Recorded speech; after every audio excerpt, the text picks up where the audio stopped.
because it will take just a little bit of time. There's a delay. So we are live. Because it will take just a little bit of time. There's a delay. And now I've got to go and figure out how to turn that off. We are live. Nice. Hi, I hear we're live. Welcome everyone to Havok's release party.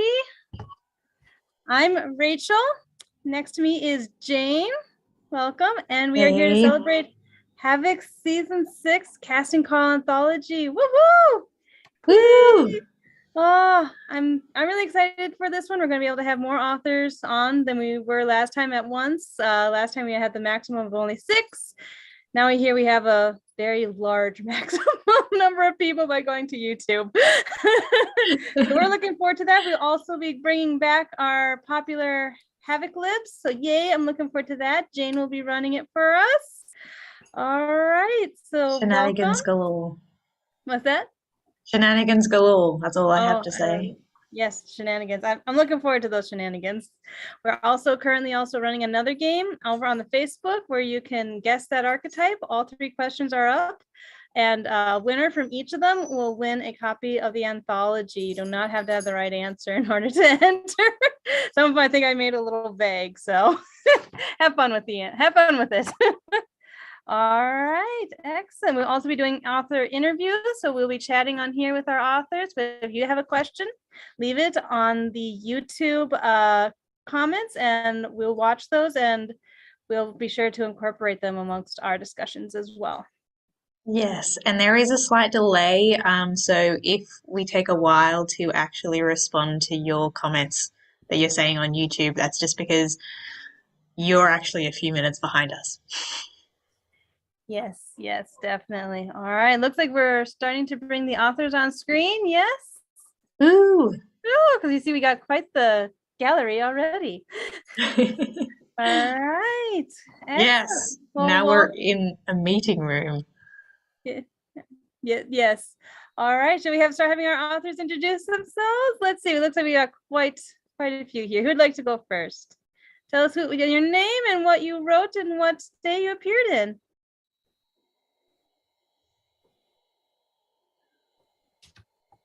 Someone has to go first. Yes. I'll start calling names. You start calling names. You do that. Okay, Haley. Okay, Jane, okay, go ahead, Haley. Yes. Okay, so as James said, I'm Haley. My story was Dandelion Wishes, and it was published on Fantasy Friday. And it was amazing. Yes. All right. I can go next. I'm Cassandra Ham, and my story was Finds in Flames, and it was a Wacky Wednesday story. Aww. Also amazing. Thank you. I bet they were all amazing, but yes. All amazing for their own reasons. But yes, amazing. Yes. All right. I can go. I'm Anna Augustine, and I wrote The Fears, and it was a Fantasy Friday. I feel like I have to say it was also amazing because otherwise you might think it's not amazing. But let me just say they're all always amazing. Yes, I'm looking for, I usually end up proofreading the anthologies, helping with that. I didn't get to this round, so I'm like, I really want to read the anthology. I haven't gotten to yet, but I'm really looking forward to it because I just know these stories are going to be amazing. All right. Haley, have you gone yet? Yes, Haley's gone already. Oh, Haley's gone. I'm sorry. All right. We didn't get to see the first 2 people because I had the spotlights on. So okay. We could do them again so that then on the video you can see the face with the person talking about their story. Sure. So Yeah. Haley and I think Cassie, we didn't get to see. All right, show your faces. Okay, so now I don't know if my face is popping up or not, but I'm Haley. And my story was Dandelion Wishes, published on Fantasy Friday. We saw your face. Oh, yes, and go Cassie. Yes, sorry, didn't mean to interrupt. But I'm Cassandra Ham, and my story is Finds in Flames, which is Wacky Wednesday.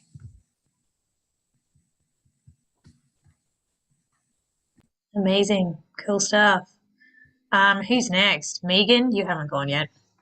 Yeah, I'm just looking at you, Pick Megan. the shy person. All right, I'm Megan Ward. I wrote Iron Hood for Techno Tuesday. Yay! I used to edit for Tuesday. They're awesome over there. Also, can I just say you have a sick sword behind you, and I have to point that out. That is so cool. Thank you. That thing is pretty sick. Does the sword have a name? No, but I'm up for ideas. Okay. Oh. Caliber. Havok. Okay. Havok Reeker. Yes. Yes. Everyone, tell us what the sword should be named in the comments, please. I want to know your ideas. I agree. All right. I can go. Jim, you haven't gone yet? Oh, yes, Sherry, go ahead. Yeah. I'm Sherry Utzi, and my story, The Moon Duchess, was in Fantasy Friday. Yes, all We the got a lot Fantasy of Friday people Fridays. here. Oh, Jane is so happy. Yes. For those who don't know, as well as often jumping on these live launch party things and making shenanigans galore, I also do editing for Fantasy Friday, so that's me. Well, I can go since mine's also in Fantasy Friday. I'm Emily Barnett, and my story was Gone Fishing, which I do not fish, so. Neither You do do I. write great stories. It's so fun putting all of these faces to names. Who hasn't gone yet? know. Let's see, I don't think Jim has. I haven't, yeah. So my name's Jim Doran, and I wrote Words to Live By, and that was a thriller Thursday. Nice. So do we have like someone who representing every day here? Because that's awesome. Yes. All right. Did we miss anybody? Has everyone called out yet? We have Queen. We have Queen. I like that. I like that name. We need the Queen. They're being shy. They're muted. Hello. Hello. Yay. Hi. Yay. So So what's it's Quinn, not Queen. Gotcha. Okay. Sorry, Quinn. Yes. So I'm a little bit late. What am I Awesome. supposed to answer here? So we're just all introducing ourselves and saying what story we wrote that got in the anthology. So I'm Nathan, and I wrote a story for Fantasy Friday. And yeah, I just blanked on the title. Don't worry. I'll remember my own story. It's The Path Home. Nice. Oh my gosh. I was trying to think, I was like, what's a Nathan story that I've read? The Path Home, amazing. I loved it. Oh, thank you. And I also heard that Nathan was the one that designed the Havok libs we'll be playing later. Nice. Great job. Hopefully it all works, or else then you're all going to blame me for something going wrong. But yes. Fortunately, we've tested it. So. Yes. Means nothing. Also, I just have to take a quick break to say that the YouTube people are telling us that we need to slay a fish and then call the sword Carp Slayer. So that's from Jake. Jake thinks we should call it Carp Slayer. Jake said that swords can't have a name until they've slain something. So well, there's your mission. Go slay something and then name it nope, whatever that is slain. Nope. She did not say that. No. I can always make it we can shred some paper and call it Paper Shredder. There you go. That's what you do for your first drafts. After you've written them, shred them with the sword. I could do that. I could get behind that idea. Oh yeah. First draft shredder. All right. I think right. I haven't heard from Becca yet. Oh, Becca, get over here.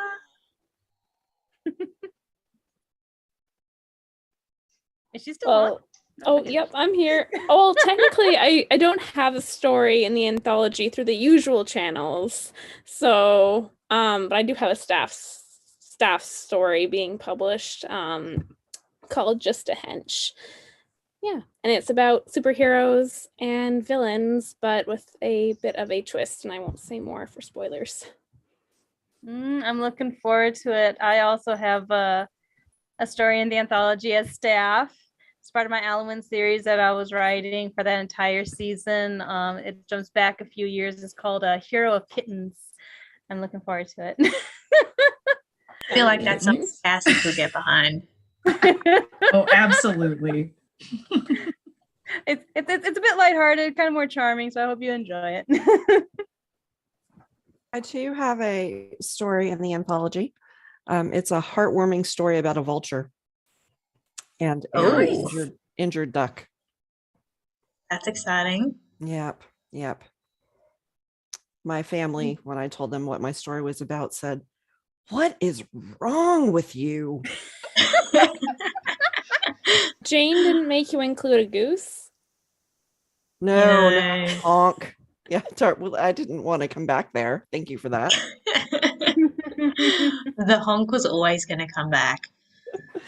Those of you listening in, if you don't know what the honk is, I'm sorry, you're not a true Havoker. I'm kidding. We'll still accept you. Let's see. We haven't heard from Ronelle. She's here too. Ronelle, Yep, do you have I'm here. do you have a story in this anthology? Yep, I have a staff story called The Director's Assignment. And originally it was called The Instructor's Assignment. And Andrew said that the instructor didn't sound like it was very intriguing. So we went with The Director. Nice. I have to agree with Andrew. Sorry. No, I get it. Because like when you hear the instructor, it does not, connotate fear, which was supposed to. So, instructor sounded more teacherish. So we changed it to The Director. And honestly, he's got some pretty good ideas, that Andrew. So taking his advice usually works out. I agree. Will Andrew be coming on? I agree. Will Andrew be coming on at any point? No one knows. Okay. It's a mystery. The man is a mystery. Yes, we'll see. And Jane, did you have anything? I know you had stories published during the season. Yay! But Yes. did you get one in for the anthology? No, I literally did. I missed the deadline for the, 4th time in a row because I'm terrible. But I did finally meet the deadline for the next anthology, so stay tuned. You're not done with me yet. I know. I also recently, just a few weeks ago, sent in my story for the next anthology, and I'm like, we haven't even gotten this one out. I'm already sending in for the next one. Yes, it's confusing. Yes. But I did get 6 stories just published on Staff Saturdays on the website, which you guys can still read now. Pirates in Space, which are, it was actually during a launch party that I was challenged to write Pirates in Space, except the original challenge was to do Pirates in Space, but it was like pirate rabbits, I think, because Lisa wanted me to write something with rabbits, and I dropped that. So sorry, Lisa. Pretty Instead, much sure you just get that means that you failed. Look who's here. Look who's here. That's a little bit scary. Oh, it was. He's muted. He is muted. He's driving? That doesn't look like safe. It's just funny because like with the glow, I thought he was wearing like a mask or something. That sounds a little dangerous. Say something, Andrew. Oh, You're still muted, Andrew. Whatever. Man's a mystery. He doesn't even know how to figure out Zoom.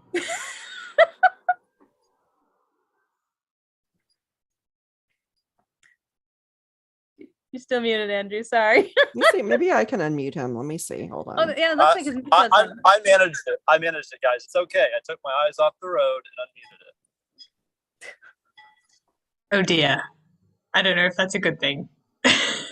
Driving Yep. and live I'm streaming, not- that seems dangerous. My eyes are on the road now, though. It's okay. So whatever are I you- look like, I can't see. Are you in North Carolina? No, North County, North St. Francis County in Missouri.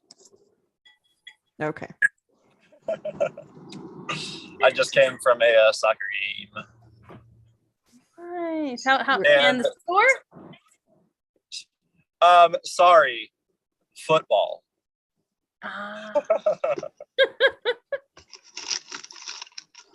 For our international Australians among us. Yes, there are. Do you have a story in this anthology, Andrew? I do. I don't remember what it is. We've all written way too many flash fiction stories that we can't even remember what we wrote anymore. It was obviously a mystery Unfortunately, story. Yes, it will be a mystery. There we go. And I'm going to tell you right now, I'm not looking it up at this moment. So That sounds call. wise. All right. Well, I think we've introduced everyone who's here currently. If more people come on, we'll introduce them as well. So how about we get to a few questions for our authors to talk a little more about their stories. So one of them I have is, what is your favorite archetype? This whole season was about all the different archetypes. We covered 12 of them, right? And so I'm curious, what is your favorite archetype? Whether that was the one that ended up in the anthology or not, what is one of your favorite archetypes that was covered this season? Can we state the archetypes again? Yes. Thank you. Okay, let's see. They were let's see, a hero magician, ruler rebel, innocent sage. Oh, I'm gonna forget some. I just know it. Creator Explorer, did you say that already? No, I Someone did not. put Creator the thing in Explorer. the chat. That's cheating. That is cheating. I think that only leaves two more for us, though. What were they? I'm gonna look them up. Three-man jester, did we say that? Oh, we did not. There we go. Did you say caregiver and lover already? No, we did not. There we go. So this is why we need the whole Havok hive. We can't just do it on our own because we don't remember. Yeah, your memories are only so good. Once you okay, get so I'll so talk about old. mine because I remember it, and I'm gonna unfortunately have to get off here soon. But I'll talk about my story real quick if that's okay. If I could butt in. Yes, Yes, absolutely. that's okay. Okay. So going into this season, so the last few anthologies, I've tried to bite off more than I could chew. So I always had like these super complex stories with silly themes and subplots and, you know, all these kind of crazy things. So going into this one, I decided, okay, I just want a straightforward fantasy story. So that was kind of my goal going into it. So I thought, okay, what's more straightforward than, you know, a rogue going into like a fantasy camp, you know, and fighting a bunch of people. So as I started brainstorming it, ultimately it wound up being about a king with a long lost daughter, and you know, some allusions back to some kind of apocrypha of assassins and some magicians. And so yeah, it did wind up going off the rails a little bit, but it was a really fun story to write because I didn't start off with too much. So it was a blast to write, and I did really like the ruler and the rebel theme. So that's what I wrote it for. But I loved this season because it was just, you know, obviously it just lends itself to really strong story, really strong characters. You know, if whenever you read the themes, you were like, oh, I know what character I want for that theme. You know, it just popped into your mind. Yes. It was just really easy to write for. So I enjoyed reading and editing all the stories that went in this anthology. Again, just very character driven and exciting in that way. So anytime you can put a character first in a story, it almost writes itself. So there were a lot of really strong stories in this one. So yeah, it was an awesome season. So I can't wait to read the anthology even more. it's really good. I don't know if it's my favorite, but it's definitely my top 3. It's really good. Excellent. Well, thank you, Andrew. Yeah, it sounds like you got almost every archetype in your story. I'm looking forward to reading it. It happens, you know, it happens. All of the best stories go off the rails. That's true. Exactly. Well, but also the worst do as well, but that's okay. We'll see which one this one is. Have an awesome time at the launch party tonight, guys. If you, I mean, you know, I might pop back in randomly. We'll see. But if not, don't wreak too much havoc. Who am I kidding? Wreak all the havoc you want to. Get it all. We will. Awesome. See you guys. I solemnly swear. Yeah, exactly. Woo! Solemnly swear we're up to no good. All right. Thank you. Have a good one. Party on, Wayne. We will.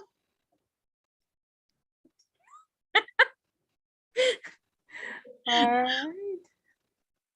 right. So let's go back to some of our other authors. Favorite archetype, and it looks like Quinn went ahead in the chat and listed all the whole themes, all the archetypes down there. So if you want to double check which ones they were, he got them listed there. Thank you so much, Quinn.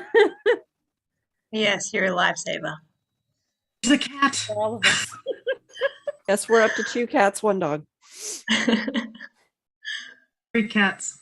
Oh, I missed a cat. It was both of my babies. Oh, okay. On that we saw. Okay. I have to get my dog over here at some point. Well, yours. It's the drive-by. Okay. All right. Let's see. Cassie, how about you go first? Tell us what your favorite archetype was. I feel like this is going to be pretty much, well, not the most uncommon favorite archetype, but I gotta love a good rebel. I don't know. It's just fun. Yeah.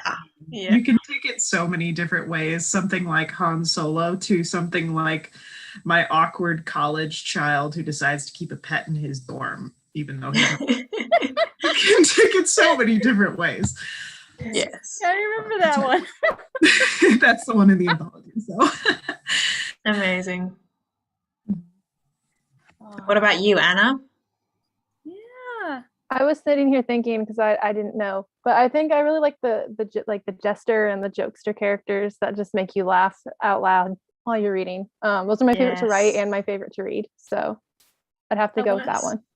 That one's a good one. I wonder if Wacky got like a ton of submissions for that one. that theme just lends themselves to the wacky theme, you'd think. Yes. We got a bunch of really good mystery ones for Jester. Oh yeah. They were some of my favorites that month to edit in mystery. One in particular was extremely creepy, but it was so creepy good. Nice. So I really enjoyed Jester as well.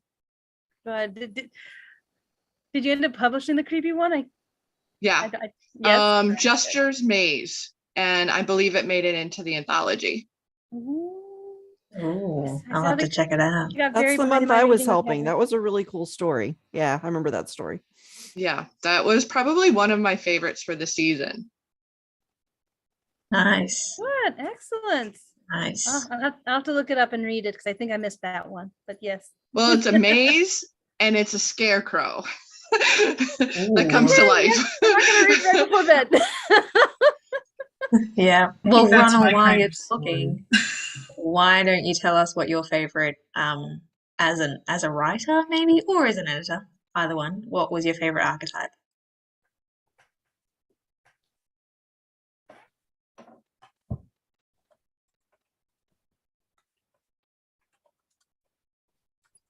That was to you, Renelle. Oh, that's for me? Oh, I Yeah. thought, I thought we were moving on. You dealt with me. We're very No. good at it. I'm just like waiting Never. for somebody to. Okay.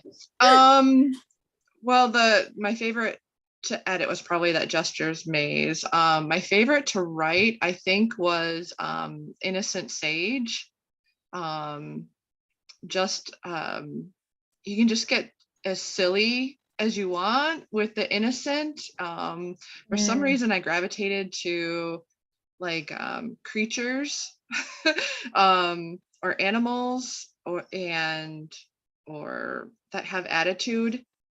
Nice. Or kids. So I guess to write, I've been leaning more towards the Innocent Sage. So Nice. I'm seeing some people in the chat who really liked the innocent and caregivers kind of characters. Excellent. Yeah.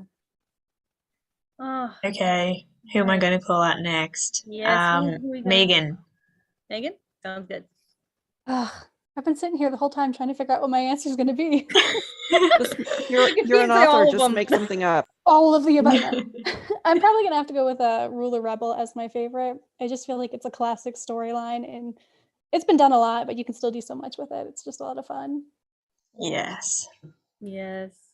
That one was fun. I got that. I think I wrote something for every one of these things except the Innocent and Sage. Unfortunately, I missed out on that one. But yeah, all those were very fun. Let's see who next. Haley. Haley? Yes, Haley. I'm literally just going through the screen. Okay, so I guess in general, my favorite archetypes would be either like jester or magician. And then as far as like writing, I actually jumped into this season late, so I didn't write for most of them. But of the season months I did write for, my favorite was Do the Innocent. Nice. Excellent. Yeah. All right. Who's next on your screen? I'm not even sure we're having the same order on our screen. How about Jim? Jim? All right. Yeah, my favorite was the one I wrote, which was Jester. And when I thought of it and thought of a suspense story, I thought, I could not get out of my mind the Joker, right, from Batman. Because if you're going to write something like that. But I actually know a stand-up comic. So I interviewed her for the story and put some of her wisdom into the story, which was fun. Nice. Gotta love a bit of experience-based research. That's very cool. I barely researched my stories. All right. Sherry, you can go next. Oh yeah, I only got to write for the Ruler Rebel one, but I think I picked that one because it comes most naturally to me, or I really enjoy that. You get a lot of variety, and rebels are just kind of fun. Yeah. Yes, they are. So true. Emily? Yeah, I would have to say probably the Caregiver Lover. That's the one I wrote for. I just really like that. I really like quieter fantasies, I guess. And so there's kind of a lot of emotion you can pull in with the caregiver or lover and more of that relational story. So that's probably my favorite. I do like Innocent Sage because I think there's a lot of growth for a character, whether they're learning how to be wise or they're realizing their wisdom is flawed or something. Like, I think that I wanted to write for that one and I couldn't think of anything, but that's a good one too. Yeah. Nice. Excellent. Yeah. All right. Nathan, you're up.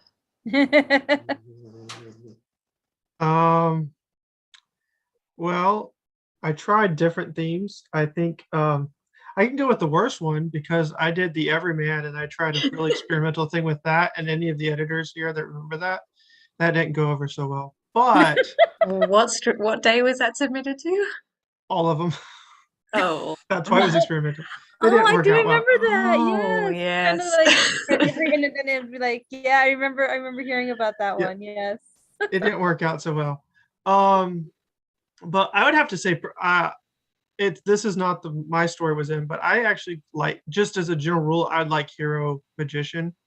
It's just those are like seem like fun, exciting characters. I know all those wizards and the magic. That I agree with you. Hero magician sounds like fun. I mean, I like fantasy, so hero magician. I think those are your staple things for fantasy. So that'd probably be my favorite. Yeah, That's good. the hero is one of my favorite archetypes too. That's why when I'm staff, I got to pick which theme I got to submit to. So I wrote my story for the hero theme. Yeah. I'm noticing Gretchen, you've popped in. You weren't here before, I don't think. No, I think she came in halfway. Yeah. Say hi. Tell us about your story. I didn't know what time it was, and I actually thought it was 5:30. Well, whatever time that is back, 5:30 out here in the West. So, Gotcha. Well, tell us a little bit about your story and then what your favorite archetype is. So I actually didn't submit to the anthology. I help the Cerberus with the ranking of everybody, but I do have my first Havok story going tomorrow, and it is called Not Quite Perfect. So it's the animal anthology, and it's the beautiful and dangerous. So the beautiful, and it's in a story world of stories I create. It's kind of a prequel story about a girl and her kitten. Oh, I think Cassandra's very happy. Always. Very nice. I think that's everybody. I'm really hoping it is like PURRFECT, right? Yes. Okay, good. Yeah. It is funny because I had this story in this cat character for a decade, and self-fulfillingly, it's about a pedigreed cat. I actually have a not quite perfect mixed pedigreed cat now. But he came second. He came after the whole character was developed. Nice. Okay.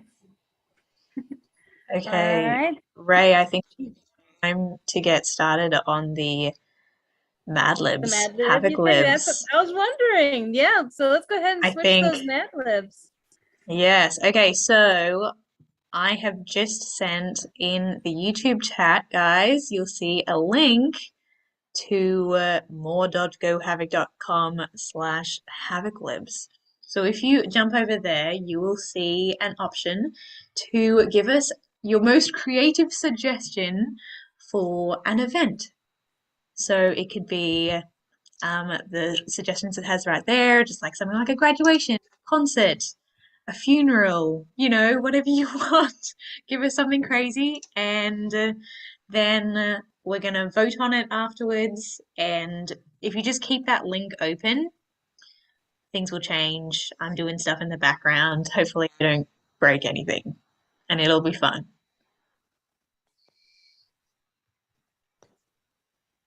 Do the people that are on the YouTube get to do it too, or the Zoom? Yes, absolutely. You Do may. you want me to Let post me the check link it in in. there? Too late. Did you say too late? Yes, I've just done it.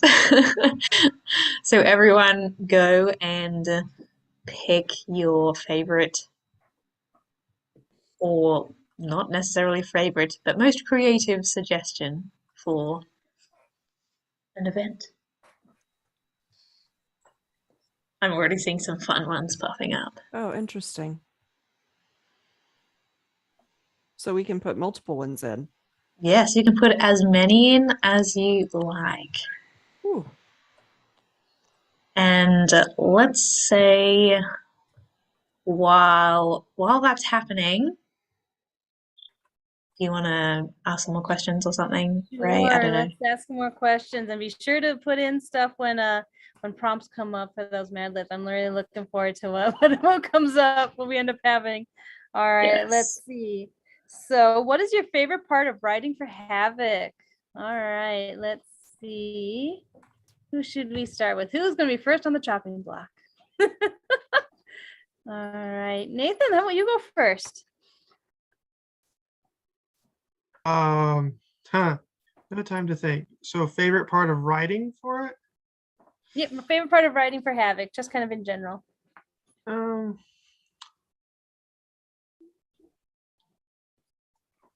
don't know. I would say the editing, but like it's also one of the most annoying parts. So it's kind of a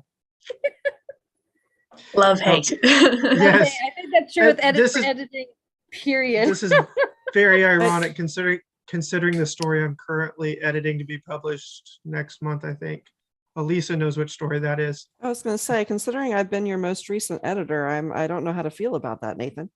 No, it's the writer's nightmare. You sent it to me for someone else's editor to edit. Oh, okay. The writer's nightmare one. Did you read that? I haven't read it yet. Okay. So anyways, we'll see how that goes. But editing, actually, as much as I really have a horrible time in that one for editors, the process of going through the editing and kind of figuring out what people liked and what people didn't, that's good. It's very useful, but it's also can be fun until they want to kill your favorite sentence. Yes, I've been there.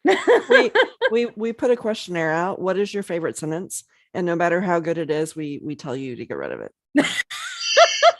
That's how we work at Staff Saturday. How we roll.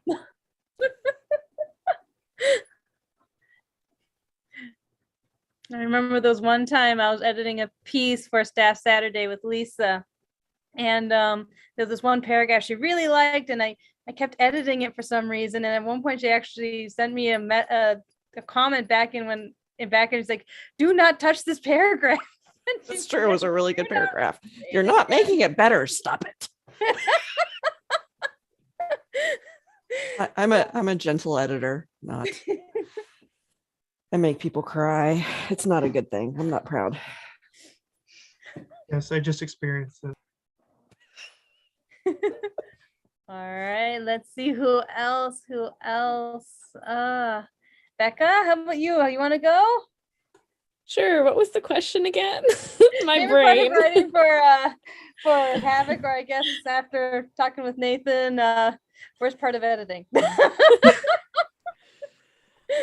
So my favorite part of writing for Havok would probably be, I don't know, teasing out like the story within the story, I guess. Like I had I think my most recent story that I was editing, I wrote the initial draft, and it's about a snake shapeshifter who prefers to be in snake form for certain reasons.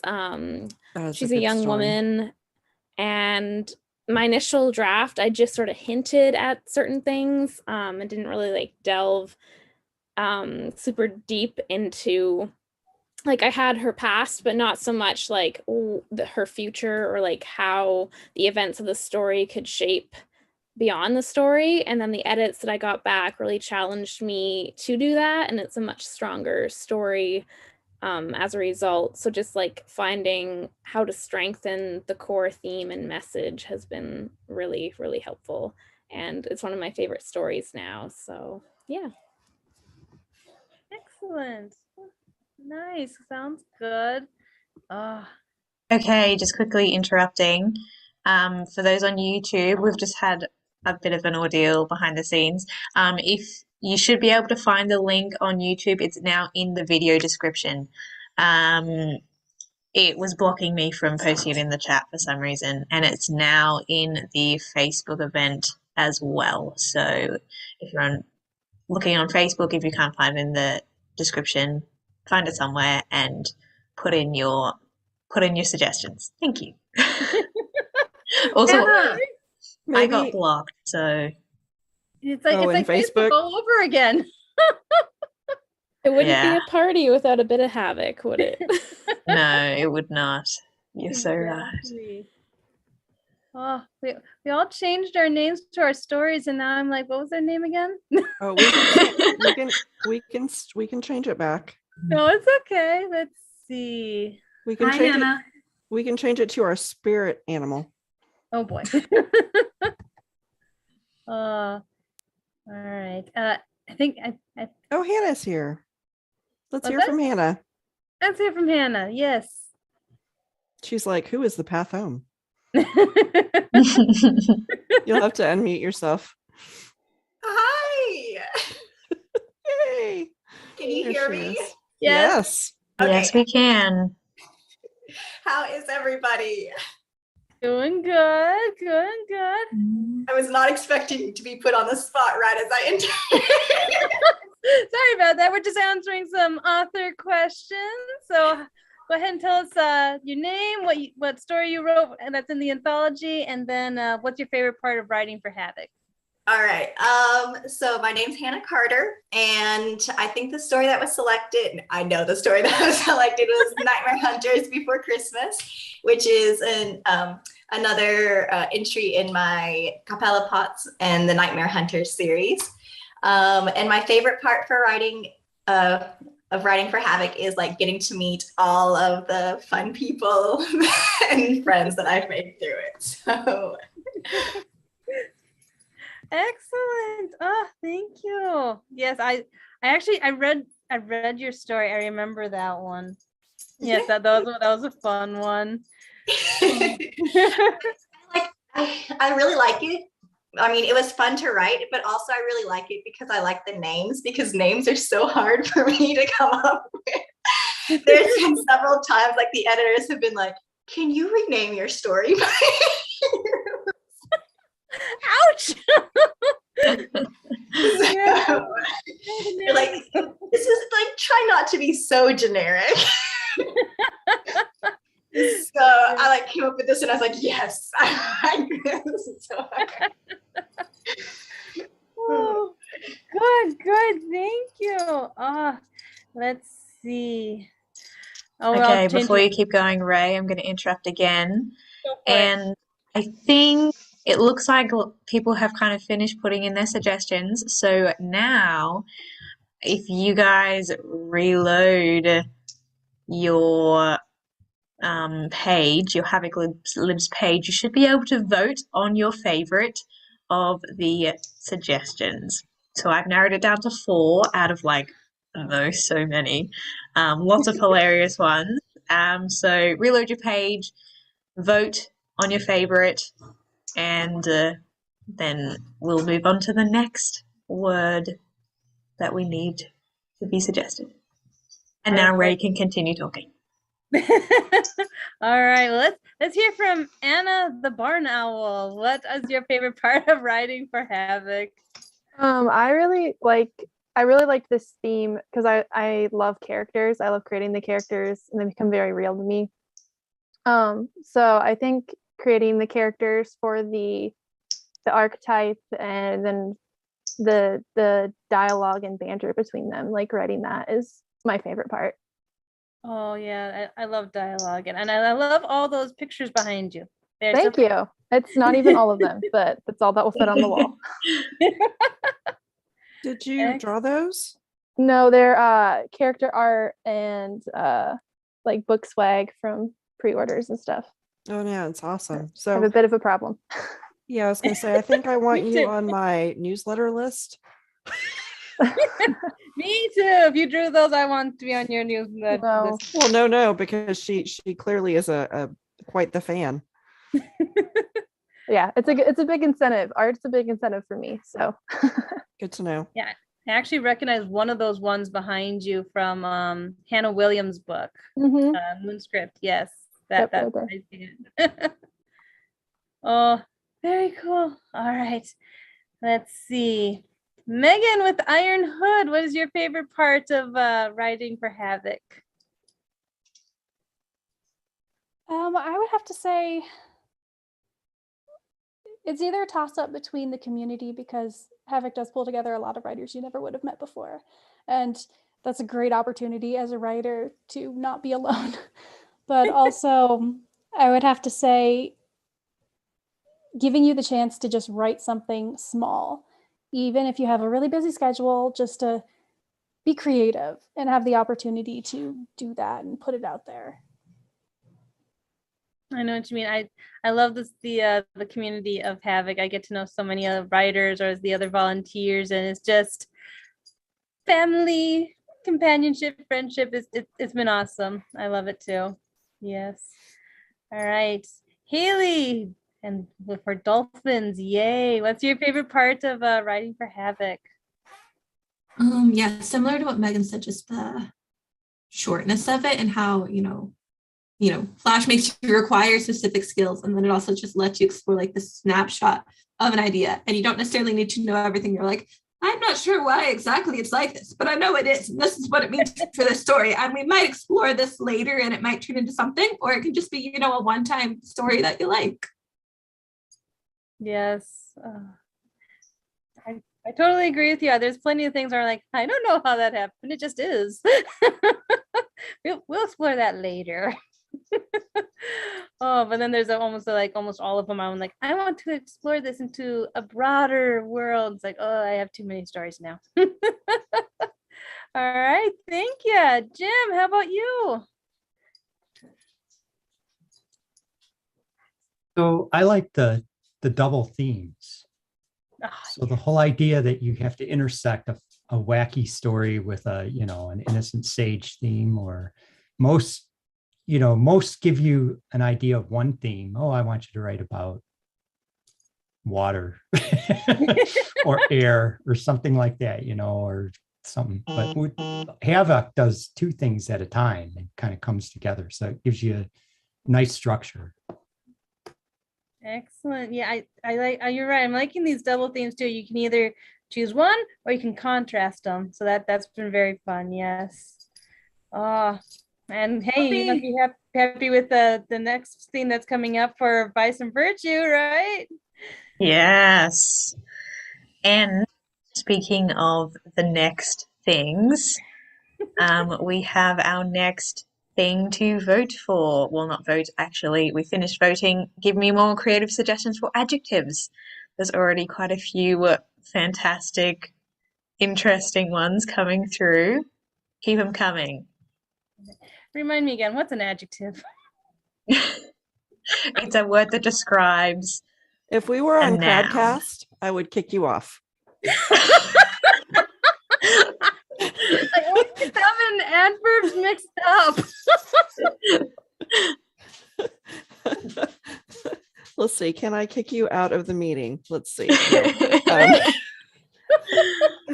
Adjective describes something. Describes a noun. Like, oh, I can't say it. The adjective is the one that describes the nouns. The adverbs that describe the verbs, right? Right. Because verb.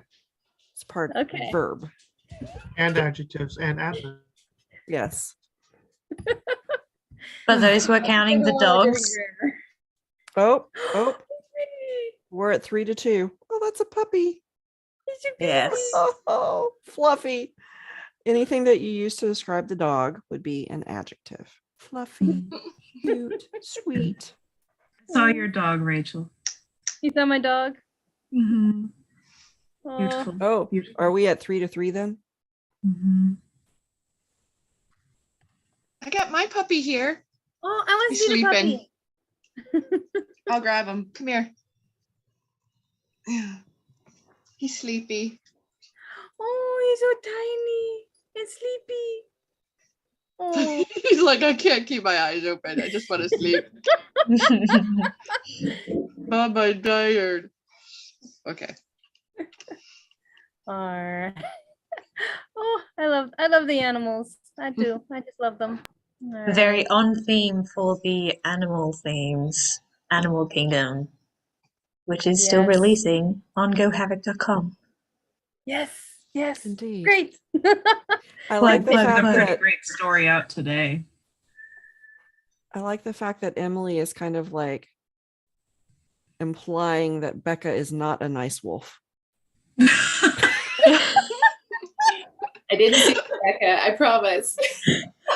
And that is an adjective. Maybe I'm not a nice wolf. Like, you never know. It's the quiet ones, right? Mm-hmm. Yes. I can verify that.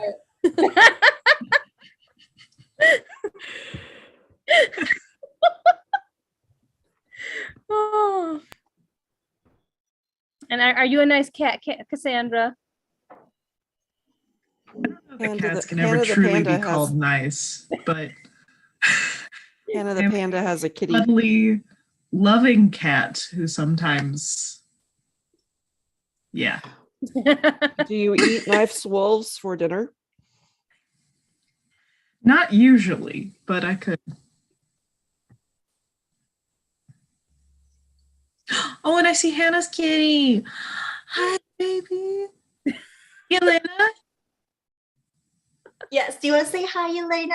Do you remember Cass? Hi, baby. I miss you. Lucy's in here too, Really? but she was camera shy. She did not like to Yeah. come up on camera. Let's see if we can maybe get her over here for a second. Once the dogs got ahead, I had to bring out my cat. Lucy. No. That one looks a little scared her.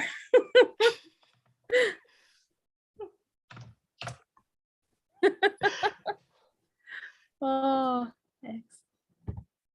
I've lost count. Yeah, I've lost count too. Okay, we have a lot of suggestions coming in, and they are all fantastic. So I'm going to put it up to a vote again. And I'm told you don't even have to reload the page. It should just magically update for you. It did just And- magically update for me, so that worked. Nice. Amazing. Magic. The magic of technology. Why do we have 5 votes? Like there's 4 choices. So we can vote It means you can vote more than once for one thing. So you can vote if you really, really like it, you could vote for spicy 5 times. doing it. Boom. Okay. Oh, I'm very see. spicy. Ah, so let's see. Haley, did we get to you? What's your favorite part about writing for Havok? We did do me already. Oh, we did do you. I'm sorry. Oh, good. 5-second Tom here. Okay. Let's see. Sherry, I don't think we talked to you about it though. Your favorite part of writing for Havok? Yeah, I really love just getting a chance to work out characters that I have in my head and kind of see if I want to develop it into something later. And it's just really fun to like, it kind of pulls out the most important parts about them, I think, or like a snippet of their character. And I also really love the community. It's so much fun to write stories with other writers. Oh, thank you. Yes, I'm glad you're finding so much within the community. It's been a really fun building this community up over the years. It's been great. Nathan, how about you? Favorite part of writing for Havok? You don't want me again. I'm the one that ruined it at the beginning. Okay. His Really, favorite the part editor was thing. yeah. How about Yeah. Anyone else want to share? Let's see. 'Cause I think. Let's see. Yeah. Yeah. Well, first of all, the awesome people that I meet, such as Becca Grimakova. And secondly, the fact that it allows you to try genres without like having to commit to writing a full novel in them, because I never would have started writing comedy if not for Havok. Trying sci-fi would not have happened. It's just nice to be able to dabble in something every so often. And, I don't know that I'll ever write a full novel of this, but hey, got a tiny idea. Well, excellent. And also the fact that you can try things out for such a short space. Like I could not write there's one of my stories, The Clouds Weep, involves 0 dialogue. I could not do that for more than 1,000 words. But I could do it for that. So, you can try out experimental concepts. Exactly. Yes. Oh. All right. I would like some exciting creature suggestions. All of the votes have come in for the adjective and the event, and we're on to a creature now. And there are already a lot that don't exist, so that's very exciting. Oh, excellent. Yes, creatures. And it kind of goes with the current season, right? Yes, it does though. I sent one in, Jane, and I'll be very disappointed if you don't choose it. There are just so many good ones to pick from. This one's just for you. I think I know what it is. Goose? Is it Goose? Is it Goose honk?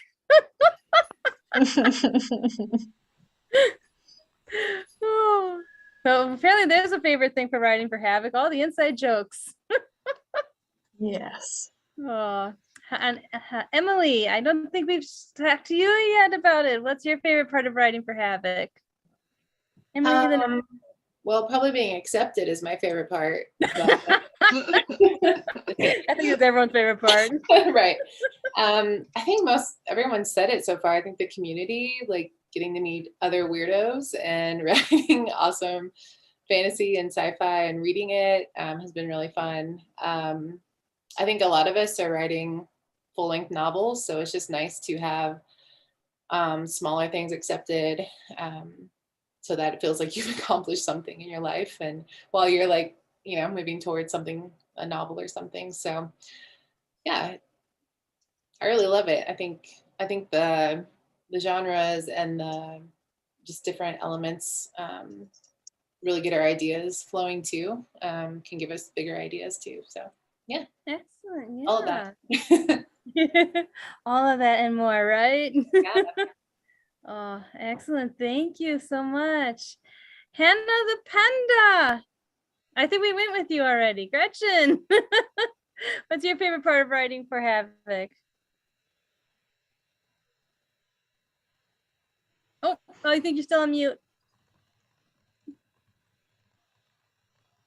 Gretchen, I think you're still muted. Let's see if we can unmute you. There we go. They just getting to play with something that's completely outside of like a work in progress or outside of a genre. Because like I said, this is my first time with Havok is actually next week or just tomorrow. But I've written some flash fiction in the past, and I have explored just stories that are just one-offs, and that's fun. Excellent. Yeah, sounds good.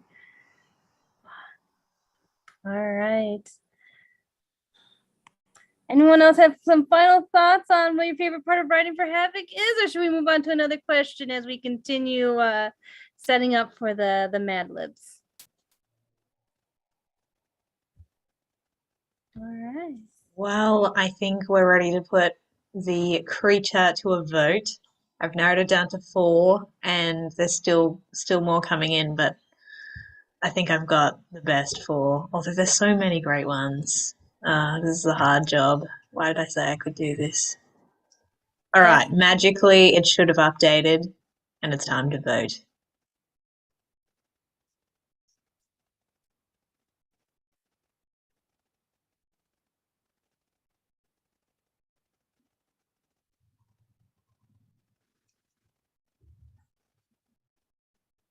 This is going to be great. Oh wow, the votes are coming in thick and fast, and they are the most mixed that we've had so far. Oh goodness, and I think I saw the one on there that that Becca was talking about. Well, I would just like to shout out to the 22 votes that have gotten Goose so far. So you're You all better win. Oh, that's a good one. All right, let's do another question as we keep doing this. All right. Oh my goodness. Come on in, buddy. Sorry, my cat is crying. Oh, that's okay. My puppy's got to go to the bathroom. All right, let's see. So when you're writing for a genre, what things do you specifically think about to make your story part of that genre? Cassie, let's go with you first. Wait, can you repeat the question? I'm sorry. Sure, it was a little convoluted. Let's see. When writing for a genre, what things do you specifically think about to make that story part of that genre? So like, what are some key elements of different genres that you think about when writing for them? Well, you would think this would be a relatively easy question, but I feel like No, I totally get you. I've been there. like, I mean, a lot of my stories are wackies, or they were before I joined the wacky team at least. But my sense of humor is more subtle than like slapstick puns. So, there's a range of, you have to have some humor. It has to be humorous, but like, it doesn't have to be, outrageous. It just has to be funny in some way. I know that for fantasy stories, I try to make them as emotional as possible because I know that that's what the team likes, isn't it? Oh, yes, the emotions. I love the emotions. But I don't know. Yeah, you don't know? That's fine. Yeah. Sometimes it feels like, genres, you just kind of got to feel them out sometimes too, right? Mhm. There's key elements to them, but at the same time, you're feeling them out or even mixing things from other genres into them too. So yeah, I totally get that. I mean, I don't always start with a genre in mind exactly. So Mhm. like, I think this would fit this, but it wasn't like, I am specifically writing this genre for this thing. So Gotcha. Excellent. All right. Let's see. For Hannah? reference, Yes? before you continue, we are now accepting female names. And shout out to the 2 people who put in Jane as a suggestion. You all want me to be a goose. 3 people. Make it 3. There's 3 now. You may only get the name Jane, and that's what it's going to be. All right. I hope you guys are liking how we're doing the libs and the whole setup. It was created by Nathan, you guys said. Yes, right, Nathan? You created the system? Yes, and look like it's working good? Yeah, it's working great, so thank you for that. All right, Hannah, what sort of things do you think about when you're creating your stories for different genres so they fit those genres? Let's see. I think I started out writing for fantasy, just like Fantasy Friday. So when I was writing for that, like it came naturally to me. So I don't really think about much. I'm just like, oh, I've got 30 wizards over here just waiting to have their story told. And then when I've like slowly gravitated towards Thriller Thursdays because a lot of the pots are now being accepted by Thriller Thursdays. So when I write for them, I really try and like amp up the action and like kind of make it more exciting and stuff. I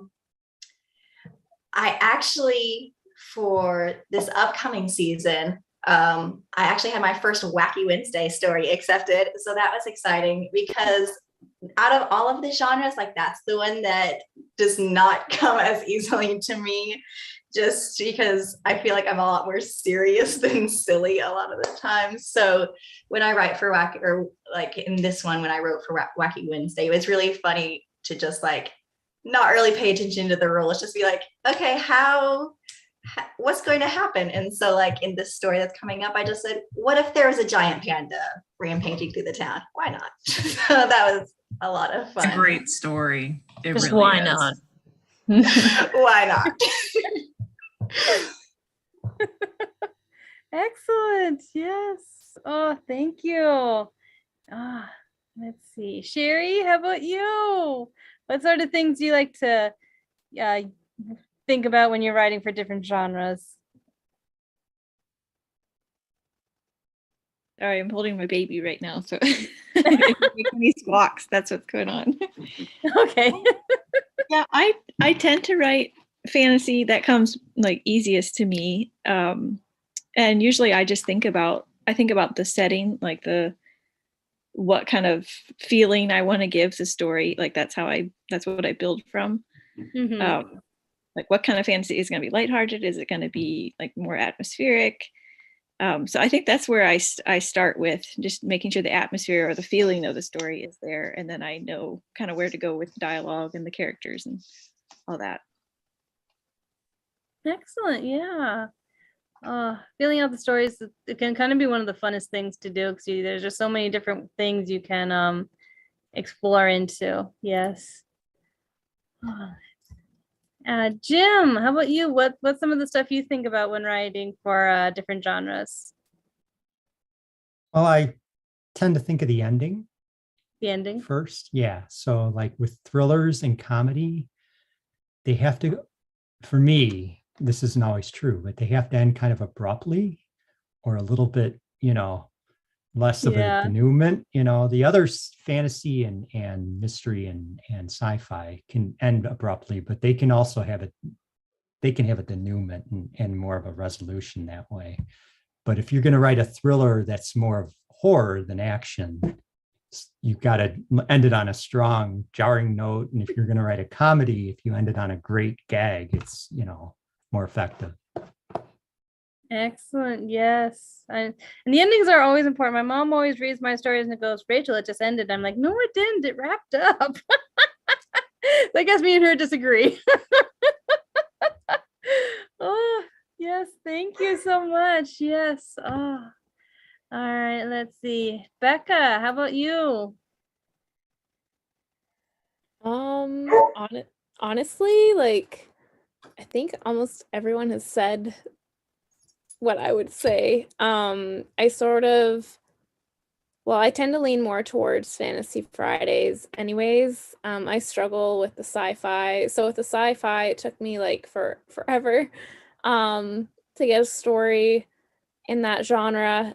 And it took a while to sort of like unlock what the editors were looking for that. So now I have a better sense, I think, of what they're looking for. So yeah, I just try to, I guess, use my detecting skills and weasel out what each of the editors prefer and then try to write to that. Fantasy Friday was very easy. Well, was easier once I found out that Jane really enjoys like the stories with a strong emotional core. And then once I figured that out, it was just like, I know what I'm writing now. I know what to write. So that was helpful. But Yeah, I other know. than that, yeah. Yeah, all the editors are so different. I've worked with all the editors on every day but Friday so far. I've been rejected by Friday, so that's kind of working with them. But yeah, they're all kind of a little different in how they give their feedback or edits. That's kind of, so learning how to work with all those different ones is quite the different, all those different personalities. Yeah, and it's so subjective too. Like I find especially with like humor and Wacky Wednesday, like it's so hard sometimes to to grasp what the editors will find funny. Like I know one story I had last year, it was my King Arthur sort of retelling, but like in modern day with a bunch of like really random sorry, the lawnmower one. Yeah. Yes, It was yes. one of the editors was like, what the heck is this, basically. So yeah, just it's hard when not everyone has the same sense of humor or like inside jokes and stuff like that with like Arthurian lore. You're sort of hoping your audience will get the jokes and are familiar enough. There were some lines in there that I was like, I don't even know. I don't even know if this is gonna like land. So it's a gamble. Yeah, definitely. Oh, well, thank you. Yes. Anna, have you talked about what with you? Yes, no, how about you? So I'm going to jump in. Sorry, Anna. I'm going to interrupt you just really come back quick. to you. I'm sorry.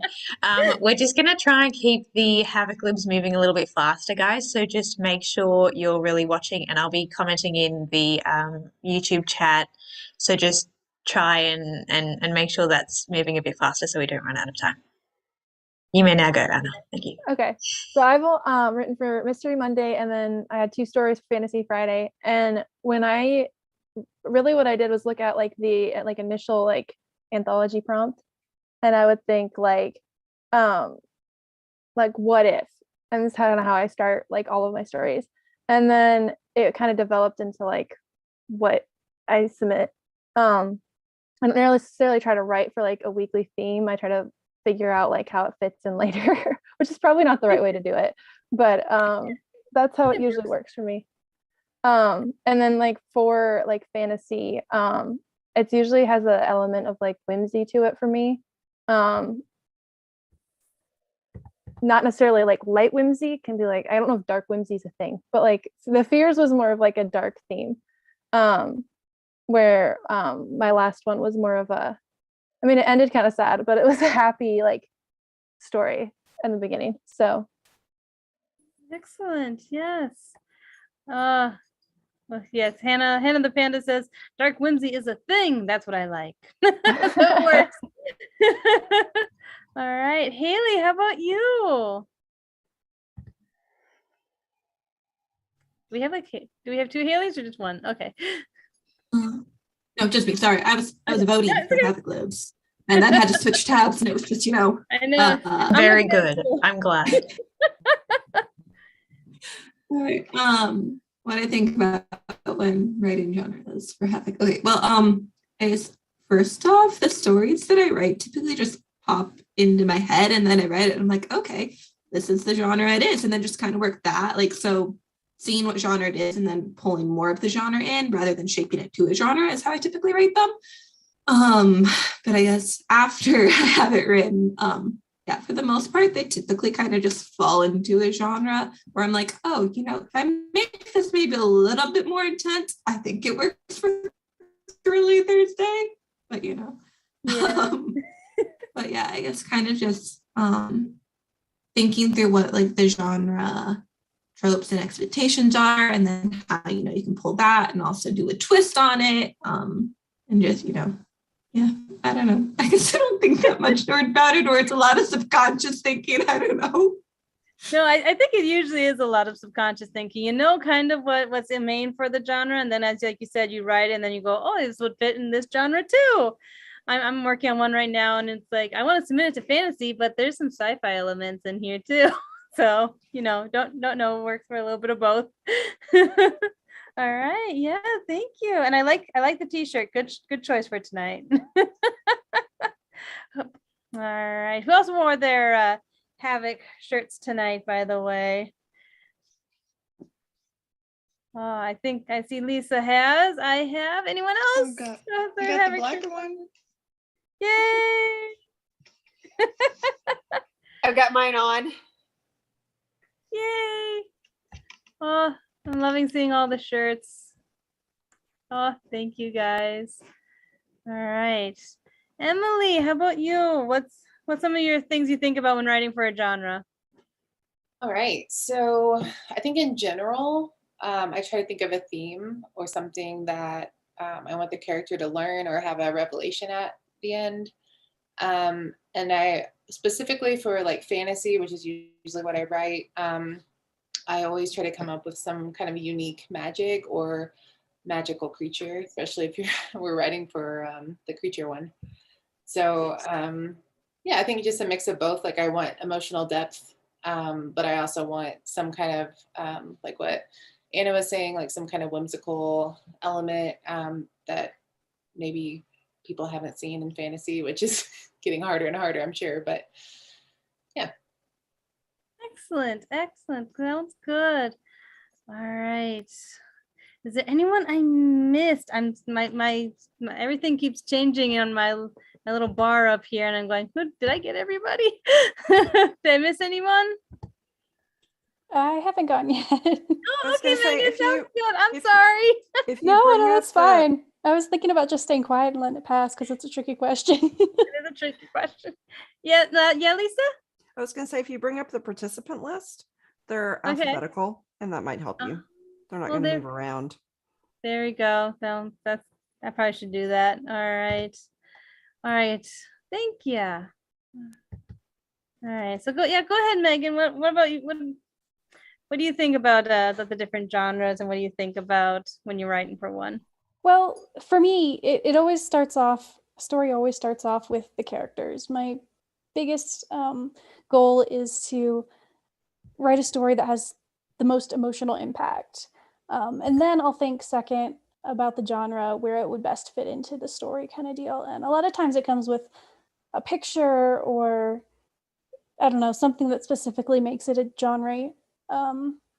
Like I keep thinking, the story I wrote for this anthology was my first attempt at sci-fi, and I was racking my brain like, how did I determine it was sci-fi? And I distinctly remember seeing a picture of the desert and this cracked mud, and my first thought was, what if the city's underneath and that's the surface of what this world would look like? So a lot of it is, I need a visual inspiration to figure out the genre, but yeah.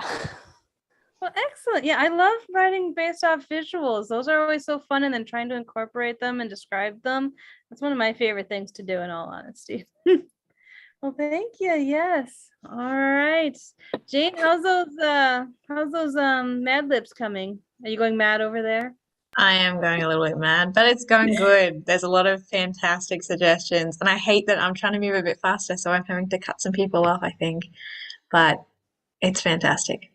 It's good. Getting there Good. quick, so I'm having to cut the suggestions off fairly quickly. There's like 24 words total.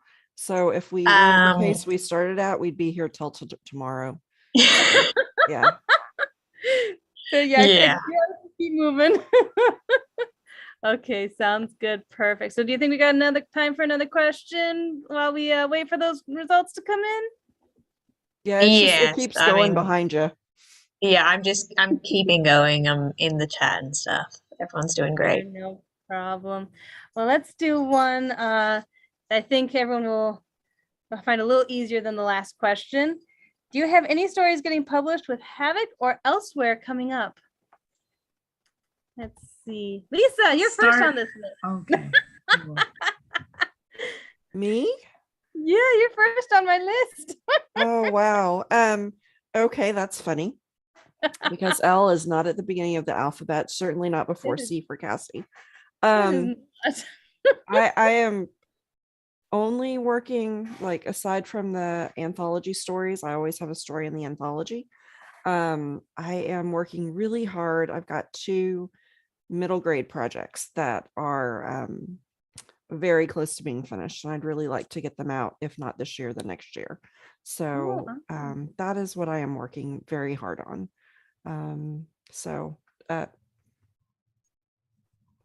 No, I guess is the answer to your question. But thanks for asking.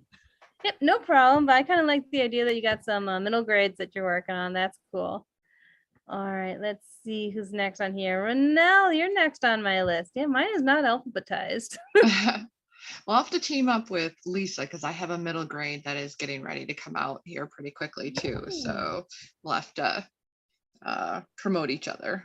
But I just submitted a story to Wacky Wednesday that was submitted called The Pink Fairy Armadillo Army. And there's actually a little creature called Pink Fairy Armadillo. They're like, they would fit in the palm of your hand. And the whole army wants belly rubs. And so it was kind of inspired by my dog, who will come up and lay on my lap and just want a belly rub. So what if you had a whole army of these pink fairy armadillos that just want belly rubs? So I am like really loving that story. It's been fun to go back and forth with working with the Wacky editors on making that shine. So I'm really excited for that to come out. Sounds funny. And we didn't realize it was real. We didn't realize that a pink fairy armadillo was real until we Googled it. We're like, well, it was it's the macro micro theme. So I had trying to find an animal, like a really tiny or really big animal. And so I just Googled the smallest animals and I saw him and it was like he just was like a little pup. And you know, what do little pups love is belly rubs, and that's just all I could think about, these little creatures. So kind of went from there, but I'm looking forward to that one. we're gonna have to get a, like, you know, down at the bottom, you know, by my bio or something, we're gonna have to get a picture of a pink armadillo. There you go. Perfect. I love it. All right. Thank you. All right. Anna, what do you got up? Do you have anything coming up or currently coming out? Not with Havok, but I have a novel that's on a rewrite, resubmit that I'm working on currently. Hold 1 second. Oh, they're so cute. Oh my goodness gracious. You're pink. Wow. They look like a roly poly, but yeah, I can't tell if they're cute or creepy. Cool. I just have something about making like animals into crazy characters. So like I've done it with a pig, I've done it with a bat. Do you see this fairy, awful monkey at the bottom? I was going to ask what that was. There's actually a cartoon. There it is. There's like a cartoon version of it that I think is really cute. Aw, it looks like a Pokemon. Yeah, there is a pink fairy armadillo Pokemon. Oh, so there is. What's the Pokemon? I don't know. There was a picture of it when I was Googling pictures. So I think it's that one of those like cartoony ones. Mm-hmm. If you click the Pokemon in like the upper, like it'll show you like the Pokemon results. Oh yes. There it is. Like the second one from the left. But isn't this a axolotl, not a pink fairy armadillo? I don't know if you guys can see my Oh well, I thought he looked close enough. I'll claim. I'm gonna claim him. I mean, here on the top. That's yeah. I don't know. Anyway, okay. Yeah. So I actually have in the next anthology, there is a threadbare snake that is so tiny it'll fit on the tip of your finger, and so I made a little story about him. So I don't like snakes, but it sounds cute. I don't know, making animal, like maybe that's my thing, make animals into crazy characters. I feel like my job here is done. Or Ronell's job here is done. We've now learned something tonight, so perfect. You can just stop and go. You're home. very welcome. It's all good. Oh, all right. Let's see. Anna, I think it's your turn. Yes. Okay. Yeah, I don't have anything coming up with Havok. I've been a little burnt out writing like new stuff recently, but I do have a story that's on a rewrite resubmission that I am currently editing. So that's pretty exciting for me. Lovely. And you're right. Sometimes you just get burnt out and you got to do something else, right? Mm-hmm. Yeah, I think that's great. So I hope to see the story. What's it about? So it's a non-magical fantasy set in a Middle Eastern type world, and it's the world of Arabian Nights meets Lori Wicks the Princess, storyline wise. So nice. I'm pretty excited about it. Oh well, good luck with the rewrites, and I hope it gets accepted somewhere so we can all read it. Thank you. You're welcome. Becca, you're next on my list. Okay, I will try to keep this brief. My brain is like mush. So I have a few things coming out in the near future, but I'll just focus on the Tales from the Tower anthology, which features myself, Cassie, Megan, Caitlin, who's not here, I don't think Caitlin's here, Abigail Falanga, and a whole bunch of other people. And my story in that is, so they're all like Rapunzel retellings, and mine is sets the Rapunzel tale in the middle of a fantasy zombie apocalypse, sort of like if you took Zelda the Legend of Zelda Breath of the Wild and meshed it with Rapunzel and A Quiet Place. So Oh my gosh. Oh, it was I'm actually fun. good. Yeah, I've seen advertisements from Tales from the Tower. I'm gonna have to pick that one up. But I'm also gonna piggyback off you because we're both in another anthology coming up, the Ganbate. Did I pronounce that right? I think so. Yep, it's an anthology featuring anime inspired short stories. That's coming up in June. The date so far is June. Whether or not that'll change is, another story. But yeah, it's coming together really good. Everyone's stories sounds fantastic. There's also going to be beginning illustrations at the beginning of each chapter. I've already seen my completed one. It's cool. I'll say that it's really cool. So I'm looking forward to that one coming up here soon.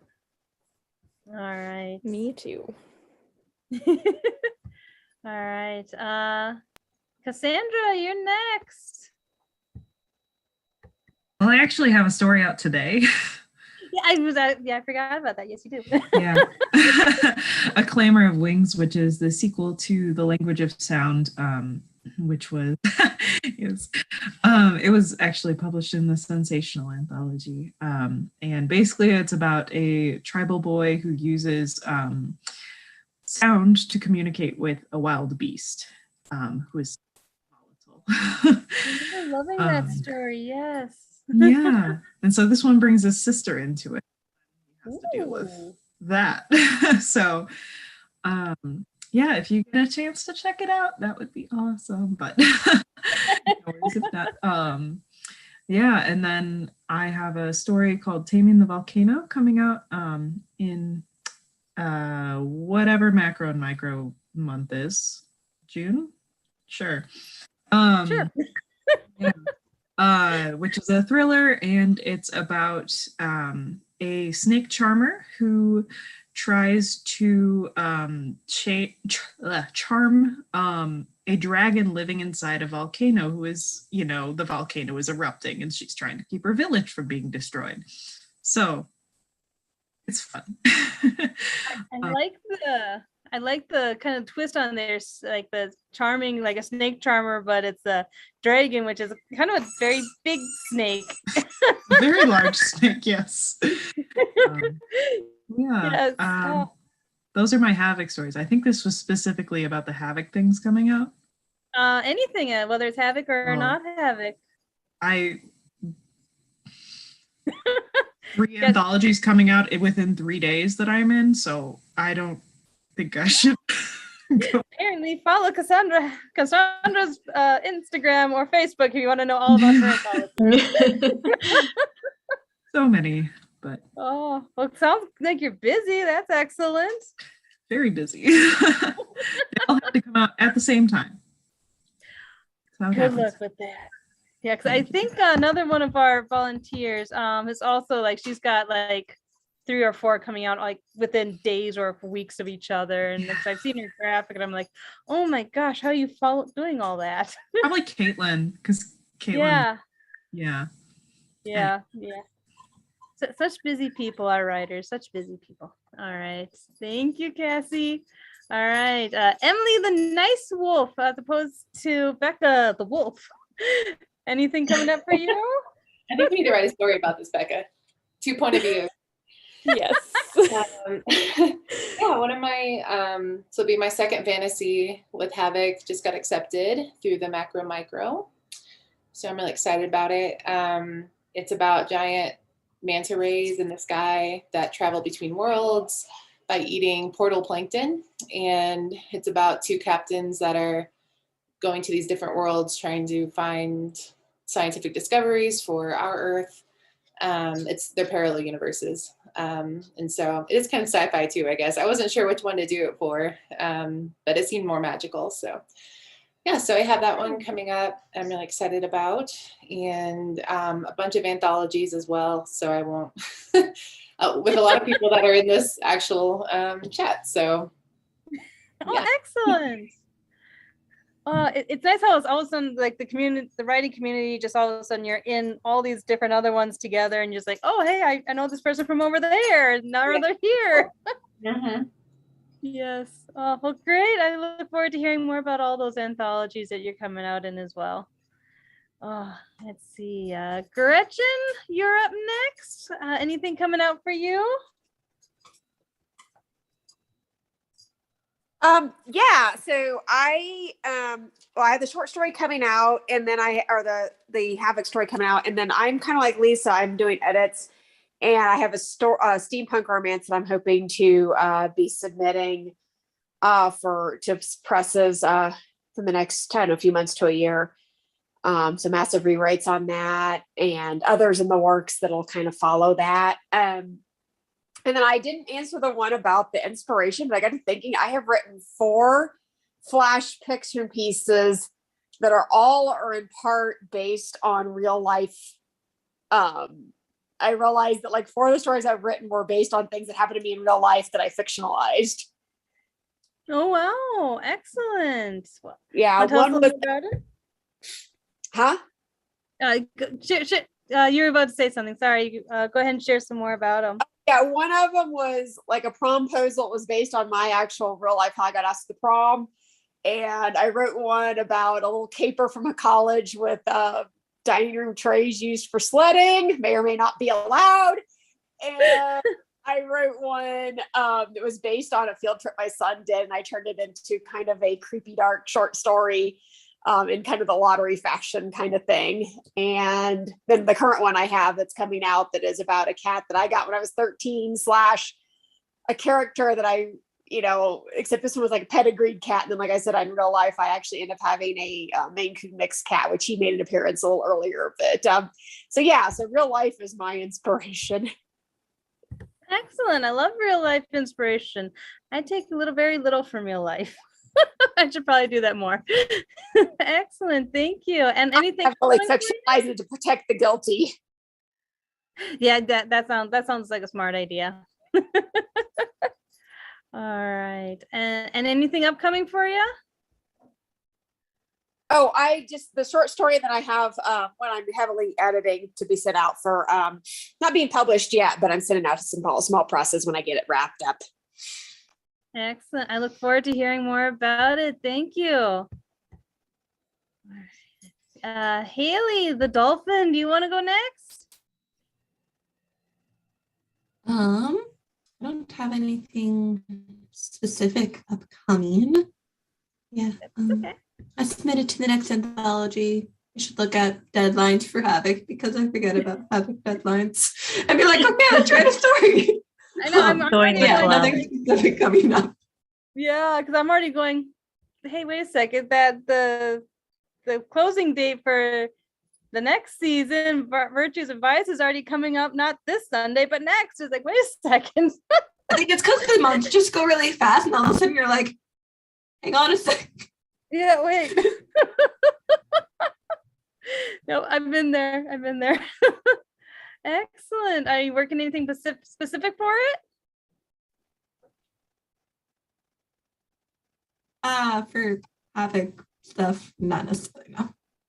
For the Vice Virtue ones at all? Not that I don't have any like ones I'm writing at the moment. I got a couple of ideas. I should actually think through and be like, okay, what is this actually? But nothing right off the top of my head. Gotcha. No problem. Sounds great. I hope we see some more of your stuff here soon. Yes, let's see. Hannah the Panda. I love how that rhymes, Hannah. All right. How about you? Are you working on anything? Well, I'm in the anime anthology with you and Becca, so that's exciting. And I just got my illustration back for it. It is so good. I don't think I'm supposed to show it yet, but I'm so excited for when that comes. I know, it's like I'm tempted to show it too, but it's kind of like I don't think I'm supposed to. I know. And then I have my giant panda story coming out Wacky Wednesday on the macro and micro for Havok. I've got 1.5 stories written for like the Vice Virtue first theme. So I need to submit those, but I'm waiting for edits from friends and such. And then I have a super secret project that I'm really excited about that I can't announce yet. But if you look on my Instagram, if anybody would like to be a beta reader for a super secret project, it's exciting. You should do that. She writes good stuff. Thank you. Oh, excellent. Well, I'm looking forward to reading it. I'm also really looking forward to reading the anime anthology, because all I've read is my own so far. So I'm really looking forward to reading yours, Becca's, everybody else's. It's gonna be great. All right, thank you. Megan the Panda, how about you? What do you have coming up? Well, Becca already mentioned it, but I have a story in the Tales for the Tower anthology as well. It's called The Princess of Callanway Brock, and it's kind of a historical Scottish inspired Gothic fantasy with a touch of mystery. Wow, that's great. And if anyone does want to, check out more of the Tales from the Tower anthology that these guys are coming up in, I know Ye Old Dragons is doing clips, snippets of it on their Facebook right now, right? From all the stories. Yes. Yes, excellent. So if you want to get a little sneak peek of it, you can check out their Facebook page. Whose anthology are we promoting here? Them all. We're promoting the authors. So just in case you didn't know, we're publishing an anthology that's coming out soon too. It's called Casting Call Season 6 for Havok. I just wanted to make that super clear. And available for pre-order now.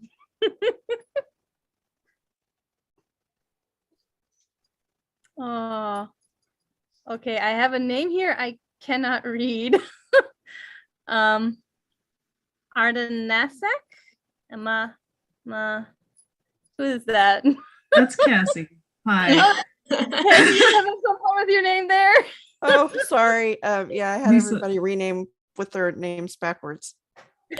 Forgot that would mess with you, Ray. You gotta read the chat too. Gotcha. All right. Wait, what was the Nathan, question? What's that? Oh, never mind. Go ahead. Nathan, how about you? You got anything coming up? Well, this would have been easier about 7 days ago when I had 2 stories. I haven't published for like 3 months since the beginning of the year, and all of a sudden I had 2 stories published in the last week. Wow, there you go. So I guess I did those 2. Those were great. Complete opposite. One was like the darkest ever, and then the other one was Sal and Jane and they're always. I have a lot of Sal and Jane stories published with Havok, but they were, they're happy and fun and all that. I have one I'm editing right now. It turns editors into horrible monsters. They're the worst thing that ever, and it's going to be published for the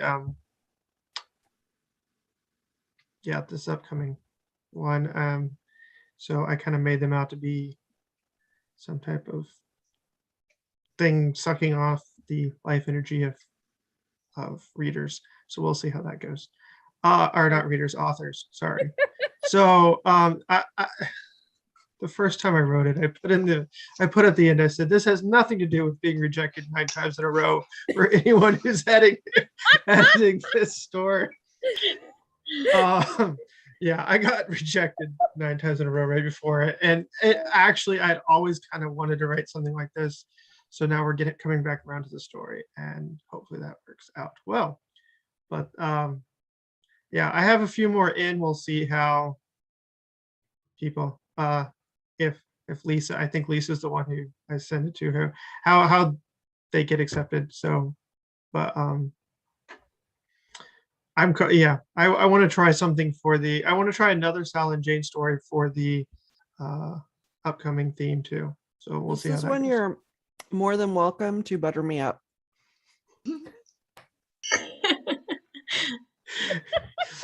Oh, who cares?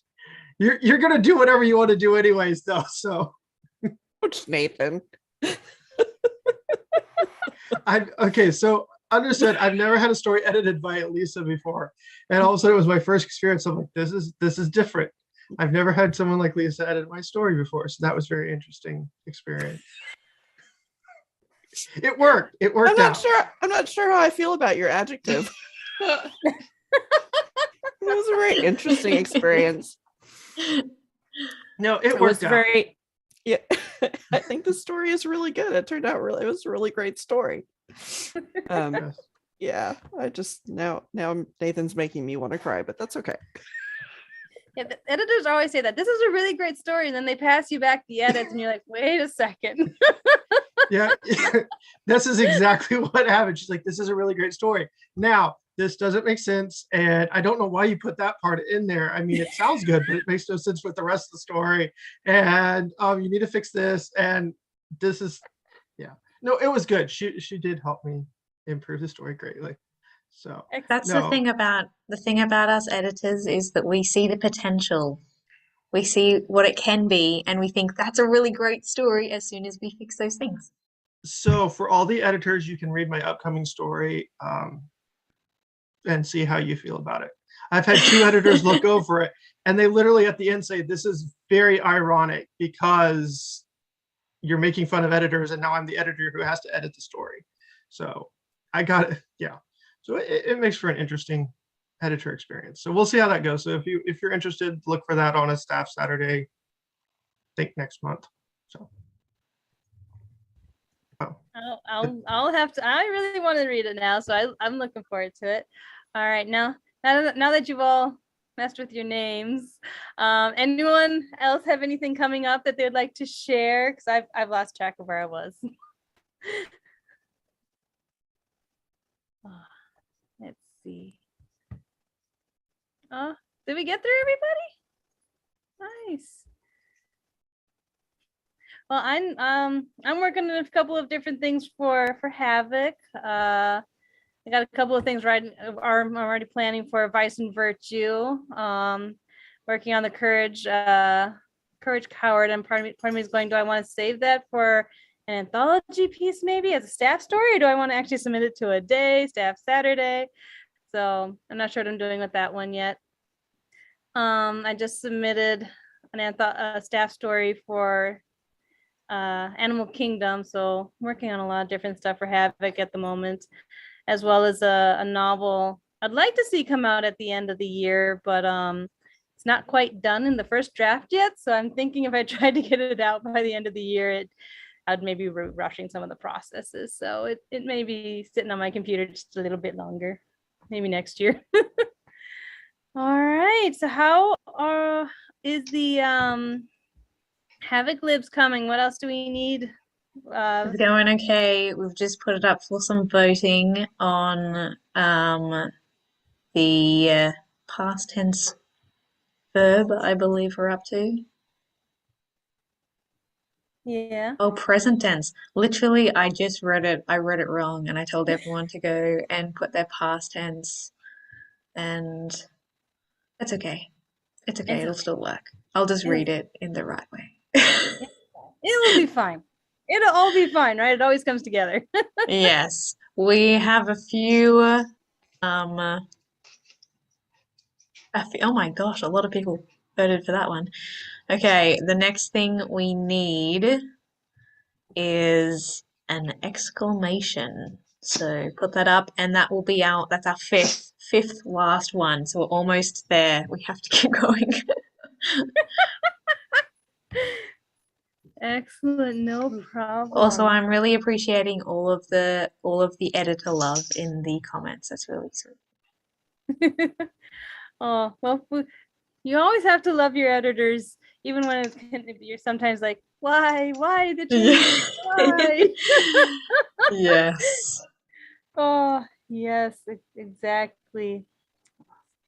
I guess there's let's see.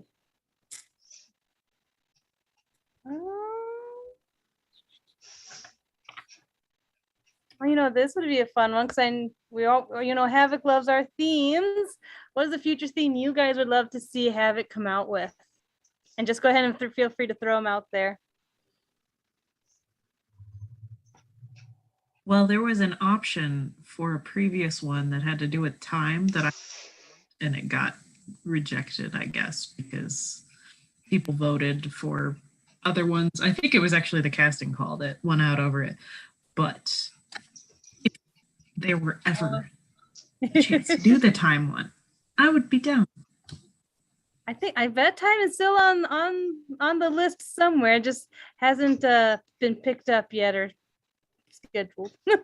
Who knows? Maybe after Vice and Virtue they'll do time. Let's see. I know people have mentioned going back to doing the songs again. I would kind of like to do that one, but maybe break it off by like genre. So like country, Broadways, that sort of thing instead of by decades. I think that'd be fun.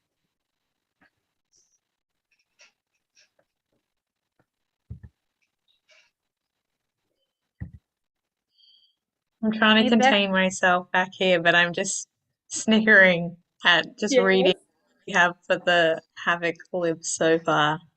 It's going to be good. Oh, maybe we should do a season where all we do are libs, so all people have to do is send in word suggestions and we just publish them with everyone's word suggestions one day after the other. Yes, that would be amazing. I think that would be great. Oh, let's see. So Becca, what themes would you like to see in the future for Havok to publish? I think there was another suggestion.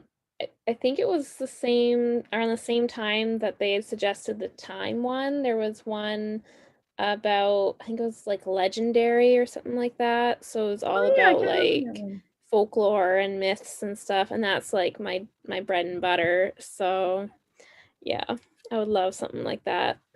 Oh, that would be fun. Yes. What are some of your favorite legends? Oh my goodness. I love like the Headless Horseman, like the Ichabod Crane thing. Like I'd love to do a retelling of that someday. And Rip Van Winkle with the like sort of time traveling twist. I think I actually had a bit of an idea for a Havok story once, playing with that story, but I could never quite get it to work. But maybe in the future. Well, maybe. Sometimes a story just has to sit for a while until you get that last right element, and then it can take off. I'm probably sitting on so many stories right now.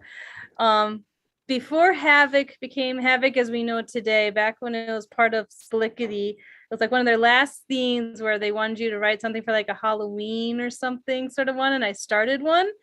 And I still haven't gotten it right. And I still every once in a while go back to it and try to rework it. And I still haven't gotten it right. And it's just so it's sitting on my computer somewhere waiting to be written and published and finished.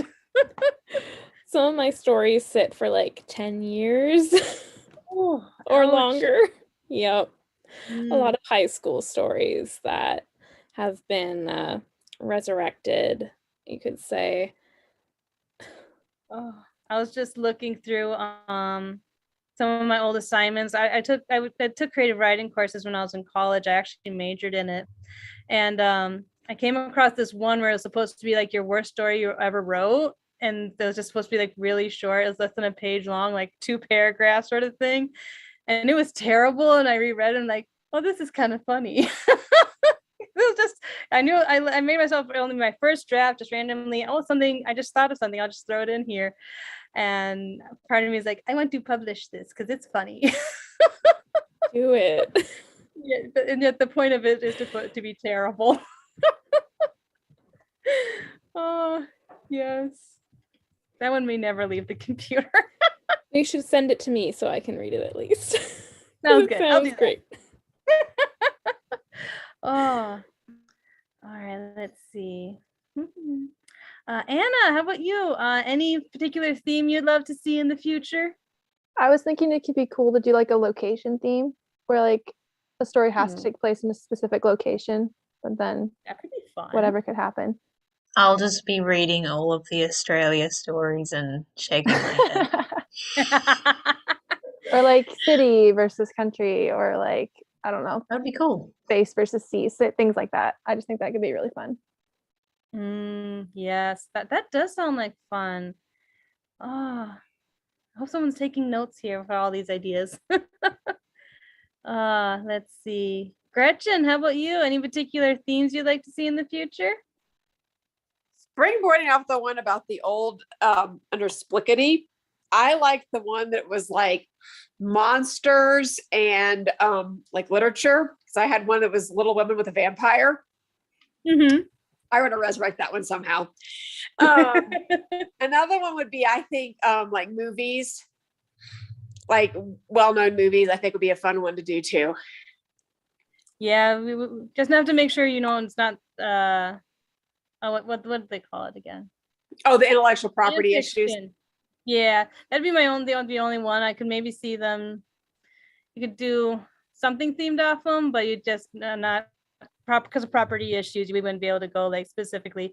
It takes place in Star Wars. So I guess you could do kind of a one vision thing with like TV sitcoms. Like you could do like movie genres.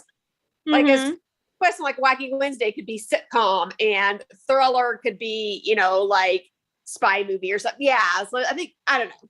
I think there'd be something like that, but because I think a sitcom would be kind of fun. There's something there that we can definitely work off, but I think that would be a fun one too. Yeah, the TVs, yes. Something to do in the future. Let's see. Megan, how about you? Well, I'm with Becca again on this one. I remember back when they announced Legendary as an option, and I got so excited about it. I had like 6 story ideas. I love all of the myths and legends and stuff like that. So, yeah. Yes, the paper slasher over there. All those myths and legends. Oh yes, I bet it's still an option for someday for us to do. I'm not sure when though, but I bet one day it'll be one of the themes that Havok pulls up. Oh yes. Cassandra, how about you? Any themes you'd like to see in the future? I already said my one, the time one, so I can't think of any. Right, yes. No worries. Oh yes, the time one. We're on the final vote for the Havok Libs, and it is a close one. I will say that. Becca, have you voted yet? You need to vote if you haven't already. I just voted, and it was not helpful because I voted 1 for all of them. I saw it, and I almost like burst out laughing. I appreciated it. Well, that's it. That's done. That's the final one. Our Havok Libs is officially drafted. Nice. All right. So who shall read this? You gonna read this for us, Jane, after all that work? I can do a dramatic reading. Hopefully the dog doesn't start barking again. Do it. Okay. So you're good. We're all ready. Ooh, we have 8 minutes left. That's exciting. Okay. Are you ready? This does not have a title. You can suggest titles as I read. Of all of the things to deal with right before my 111th birthday, this was the most spicy yet. My pet Balrog, Ophelia Penelope Ostentatious III, was feeling brain-boggled and wept green eggs and ham all over my goose. Until I could clean it up, I would have to ride Ophelia Penelope Ostentatious III in the back. I would have to hide Ophelia Penelope Ostentatious III in the back of the haunted library and hope nobody noticed her. I've learned the hard way that cleaning up with a brain-boggled Balrog around just makes a lot more mess. Now, you may think this sounds like an unusual situation, but this wasn't the first time Ophelia Penelope Ostentatious III had wept green eggs and ham. How am I going to get through this story? That's why Ophelia Penelope Ostentatious III isn't so much a pet. She's more like a drooly, honking parasite who took over my life. After stashing Ophelia Penelope Ostentatious III at the haunted library, I worked like a maniac until the goose looked as pristine as the day I'd bought it. Just in time. As I dressed for the 111th birthday, I didn't notice that I'd forgotten to put on my onesie. I dashed to the haunted library to bring Ophelia Penelope Ostentatious III home. I received a few stares, but I was so focused on my Balrog that I didn't think anything of them. When I arrived, I was surprised to find her exactly where I left her, hangry as a clam. "How can you be so hangry after all the trouble you caused me?" I groused. Ophelia Penelope Ostentatious III just honked and pirouetted with a toss of her tentacle. Yeah, keep the noise down, you silly goose." The haunted library was getting busier, and more people were about. If anybody sees you, they'll probably eat their onesie. Which was the moment I realised I wasn't wearing one. "Oh, crikey," I muttered.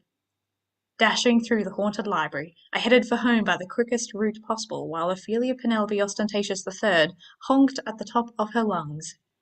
Why today, of all days? Back home, I stuffed Ophelia Penelope Ostentatious III in the espresso machine as punishment for her sins while I put on my onesie. "If you're good while I'm gone, I'll give you a DeLorean to play with when I get back," I called as I dashed out the door.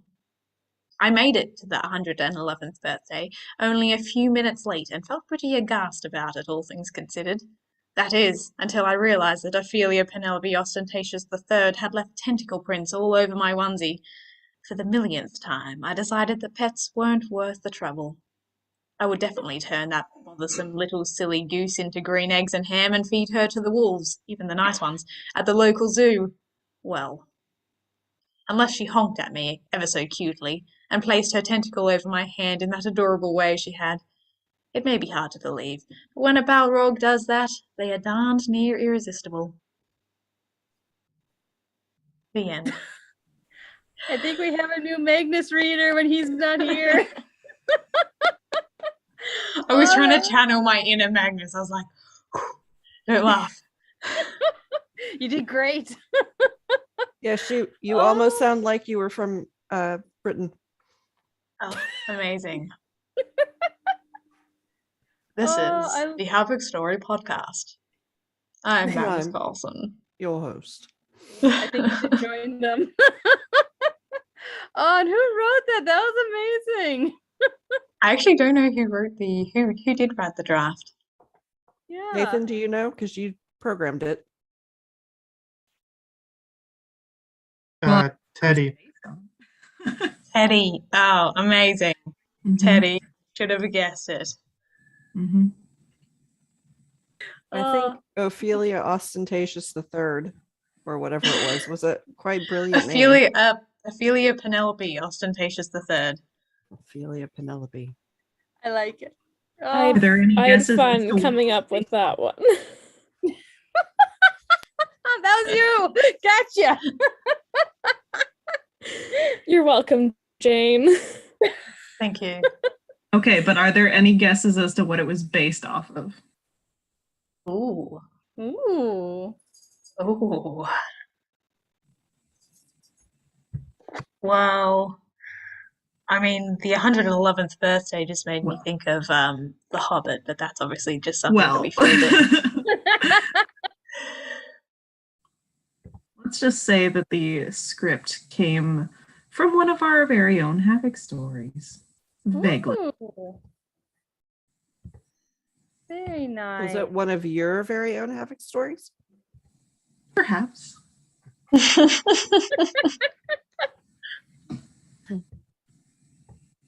All right. Do we have some based- big announcements to make? Okay. Yes, we do. All right. So we're getting to the end of our evening here. So it's time to announce our reader and editor choice winning stories for the anthology. I'm not sure if these people already know yet if they're the winners or not, but let's go. Let's see. Editor's choice was Gone Fishing by Emily Barnett. Woo! Oh, I think she left. Oh, thank you. There you're, okay, you're I'm sorry. I'm sorry. I didn't see you for a second. Yeah, that's just fine. Oh. Excellent. Oh, Yes. Aw, that's my face. it is your face. It's a lovely face. Wait, let's see your face in person. There you are. Wylime. Wylime, that's right. All right. And So wait. So tell us, how does it feel to be the editor's choice winner? Yeah, I feel like I should have a speech prepared. I'm kind of shocked, but thank you. Yeah, exciting. All right, work on that speech. We'll come back. This is why I write and I don't talk.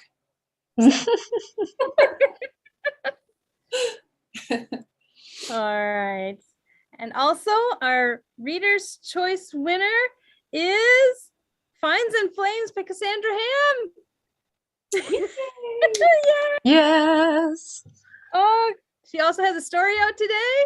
And I also checked, she was also previously the winner of the Reader's Choice Award in Stories That Sing for Stealer of Secrets. Oh my gosh. Oh, this makes me so happy. Thanks, guys. Glad other people relate to my college angst tiny dragon story. Yes. Oh, to have it featured on a Havok lib and to make the Reader's Choice. Okay. I'm just happy. Thank you everyone who voted for it and everything. And yay. Yay. I can't wait to read it again in the anthology. Hope you enjoy. A choice winner. Yeah. Oh my gosh. Oh, well, congratulations, guys. Wait, one more, right? What's that? One more, right? Yes, there is one more. Super Reader. Our super reader is Rose Q Adams. And if that name sounds familiar, she was our super reader last season too. Amazing. She left a little while ago, but yay. Oh, I'm sorry. Oh, yes. She is quite the reader. Thank you so much. Yes, if it wasn't for the readers, our authors would be very sad. That's true. That is true. That is very true. All right, so that about wraps us up. Yes. I think so. Yeah. Well, congratulations to our winners again. We love having you guys. You both wrote amazing stories. Well, actually, everyone here wrote amazing stories. I bet it was hard to choose, you know, those readers and editor's choice winners. Trust me, I've read these anthologies. There's so many good ones. Thank you. So for all our viewers out there, you can read more about each of our authors and their upcoming stories at Go Havok. You can also read some of the ones that will be in the anthology if you're a member, so you can look at those. You can also read the stories that are currently coming out for Animal Kingdom right now. Those will be coming out through June. And we are currently accepting submissions for Vice and Virtue. Coward and Courage is closing on May 1st, and Laziness and Diligence will close on June 5th. So get those stories written. All right. Let's see. I hope you all enjoy this anthology. We'll be back for Animal Kingdom in the third quarter of 2022. And yes, I just probably put pressure on everybody. All right. You can also pre-order Casting Call, the ebook right now over on Amazon. The paperback will be coming soon. All right. Should I give the answers for the Guess That Archetype Facebook game we're playing, or should we let people answer that one for a little bit longer? What do you think? I don't know. I honestly haven't been on Facebook. I've just been mad libbing. Yes, we've been going mad over here. All right. Let's go. Why don't we let people guess? Or what? Yeah, why don't we go to Facebook? Why don't you go to Facebook and see if people have guessed it right or not? And if not, we can leave them open. Sounds good. I'll take a look at them here. All right. Facebook's being weird. It's like, it says that we have like 4 comments on a bunch of these, and then there's only like 1 answer in each of them. So let's leave it up for maybe another hour. You can go over there and enter those contests. You can throw in a guess if you want, and then we'll close it and we'll leave the answer in one of the comments below on those. All right. Well, thank you all again for coming, and we look forward to seeing you again. And don't forget to pick up your copy of Casting Call and read all these wonderful stories, plus more. Yes. All right. So congratulations to all of our winners and all of our authors too. You're all so Yes. special, and we appreciate you all so much. Yes, thank you. You all are amazing, and I can't wait to see what more you have coming out, what more you write for us, and all the funness. And see you again next time. So do me a favor, help us Yes. out so that I can see visually when it's time to stop the meeting. What I want everyone to do is strike a pose, and then when I see the pose on YouTube in a few seconds, I will stop the meeting at that point. I think that Nathan wants to talk to Jane, so you guys can hang out and chat, just chat after we strike the pose. But let's all strike a pose. Are we ready? All right. On the count of 3. One. Do your best Phoenix impersonation. Go ahead, Ray. All right. 1, 2, 3. Awesome. Now you do whatever you want.